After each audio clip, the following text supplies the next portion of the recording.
दोस्तों आप सभी जानते हैं कि फिल्म 83 को रिलीज होकर कई महीने हो गए हैं और फिल्म अब तक ओटीटी पर रिलीज नहीं हुई है। सभी लोग यही सवाल पूछ रहे हैं कि भाई फिल्म ओटीटी पर रिलीज क्यों नहीं हो रही है, जबकि रिलीज से 4 हफ्ते के बाद ही फिल्म को ओटीटी पर रिलीज होना था। तो एक्चुअली इस डिले की वजह है सिर्फ और सिर्फ फेक कलेक्शन। निर्माताओं ने क्या किया कि भर भर के फेक कलेक्शन दिए। अब आपको यहां यह जानना बहुत जरूरी है कि भाई फेक कलेक्शन का ओटीटी पर रिलीज ना होने से क्या लेना देना है। एक्चुअली जब निर्माता किसी फिल्म के ओटीटी राइट्स बेचते हैं तो एक एग्रीमेंट बनता है और उस एग्रीमेंट में लिखा होता है कि भाई अगर इस फिल्म का लाइफ टाइम बॉक्स ऑफिस यानी थिएटर कलेक्शन 100 करोड़ रुपए हुए तो प्रोड्यूसर को इतने करोड़ मिलेंगे। अगर 50 करोड़ रुपए का बॉक्स ऑफिस हुआ तो इतने करोड़ मिलेंगे।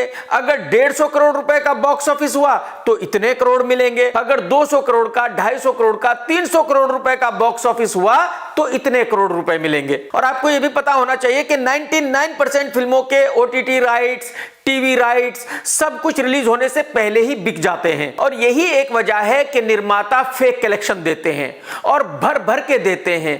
और कई निर्माता तो ऐसे हैं जो डबल फेक कलेक्शन दे देते हैं, ट्रिपल फेक कलेक्शन दे देते हैं, क्योंकि जितना ज्यादा थिएटर पर फिल्म का बिजनेस होगा ओटीटी प्लेटफॉर्म से उतने ज्यादा करोड़ रुपए निर्माता को मिलेंगे। तो फिल्म 83 के साथ भी यही हुआ।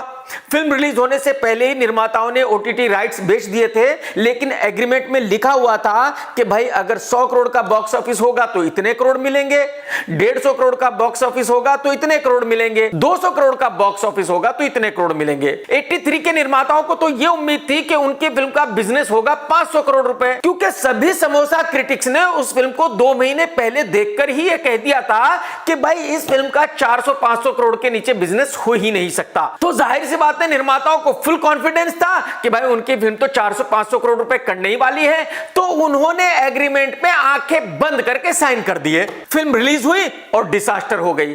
फिल्म का बॉक्स ऑफिस हुआ तकरीबन 70 करोड़ रुपए, लेकिन इन्होंने फेक कलेक्शन देकर बॉक्स ऑफिस कर दिया तकरीबन 100-125 करोड़ रुपए का। और इसके बाद ओटीटी कंपनी को बोला कि भाई हमारा बॉक्स ऑफिस इतने करोड़ का हुआ है तो इसके हिसाब से हमें इतने करोड़ दे दीजिए। ओटीटी कंपनी वालों ने बोला कि भाई इतने कलेक्शन आपके हुए ही नहीं, आपके कलेक्शन हुए हैं तकरीबन 60 से 70 करोड़ रुपए, और ये जितने ज्यादा आप बता रहे हैं ये बिल्कुल फेक कलेक्शन है, हम इनको मानते नहीं हैं। निर्माताओं ने कहा कि भाई साहब आप क्या बात कर रहे हो, जो लंदन का सरदार जी है, बॉक्स ऑफिस इंडिया चलाता है, उसने ये कलेक्शन दिए हैं, तो ये कलेक्शन बिल्कुल सही है, क्योंकि पूरा हिंदुस्तान उस सरदार जी के कलेक्शंस को ही ऑफिशियल कलेक्शन मानता है। अब ओटीटी कंपनी में काम करने वाले भी इतने बेवकूफ तो है नहीं, पढ़े लिखे लोग हैं, एमबीए वगैरह किए हुए लोग हैं। उन्होंने कहा कि भाई साहब इन फेक कलेक्शंस की बत्ती बनाइए, पिछवाड़े में डालिए और आराम से घर पर जाकर सो जाइए। हमें तो प्रूफ चाहिए कि आपके कितने कलेक्शन हुए हैं, और प्रूफ यह है कि आप हमें दिखाइए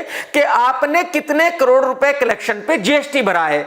जितने पे जीएसटी भरा है उतने आपके रियल कलेक्शन है। जाहिर सी बात है निर्माताओं ने जीएसटी तो सिर्फ रियल बिजनेस पे ही भरा है, फेक बिजनेस पर तो भरा नहीं। तो निर्माताओं ने कहा कि भाई साहब आप जीएसटी के चक्कर में कहां पड़ रहे हो, ये जीएसटी वीएसटी कुछ नहीं होता हमारे कॉपीवुड में। हमारे कॉपीवुड में तो वही कलेक्शन रियल माने जाते हैं जो लंदन वाला सरदार जी दे देता है। ओटीटी वालों ने कहा कि भाई साहब अगर आपके पास जीएसटी का प्रूफ नहीं है तो हम आपके इन सभी कलेक्शंस को फेक मानेंगे, हम इनको रियल मानते ही नहीं है और हमें आपकी फिल्म रिलीज करनी ही नहीं है, बात ही खत्म हो गई। तो बस सिर्फ इतनी सी ही वजह है कि ये फिल्म ओटीटी पर रिलीज नहीं हो रही है, क्योंकि उन कलेक्शंस का झगड़ा चल रहा है। निर्माता कह रहे हैं कि भाई हमारे तो यही रियल कलेक्शंस हैं और इन्हीं के हिसाब से आप हमें पेमेंट दीजिए, और ओटीटी वाले कह रहे हैं कि भाई हम तो आपके इन सभी कलेक्शंस को फेक मानते हैं, आप हमें प्रूफ दीजिए। और अब से वही गंगूबाई के कलेक्शंस के साथ हो रहा है, मतलब भर भर के फेक कलेक्शंस दिए जा रहे हैं सिर्फ इसलिए कि ओटीटी वालों को बताया जाए कि देखो भाई हमारी फिल्म ने तो थिएटर्स पर इतना बिजनेस किया है तो इसके हिसाब से आप हमें पेमेंट दे दीजिए। लेकिन मैं ये गारंटी के साथ कह सकता हूं कि क्योंकि ओटीटी वाले इन फेक कलेक्शंस को मानेंगे नहीं,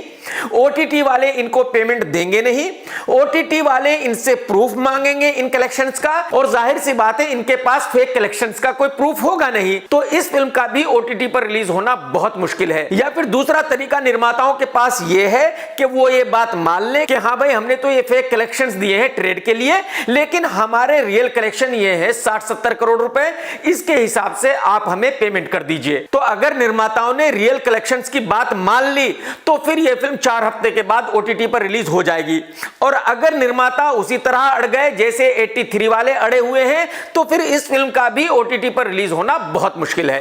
टेक केयर दोस्तों, सत्यमेव जयते। दोस्तों अगर आपको मेरा ये वीडियो पसंद आया है तो लाइक जरूर करो और शेयर जरूर करो, और भाई साहब कमेंट तो आप बिल्कुल 100% करो।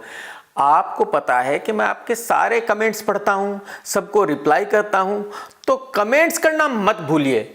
और अगर चैनल सब्सक्राइब नहीं किया तो कर लो भाई, क्यों आप बाद में पूछते रहते हो भाई आपने ये रिव्यू नहीं किया वो नहीं किया। अरे भाई साहब अगर आप चैनल सब्सक्राइब नहीं करोगे, वो घंटी नहीं दबाओगे तो आपको नोटिफिकेशन नहीं मिलेगा।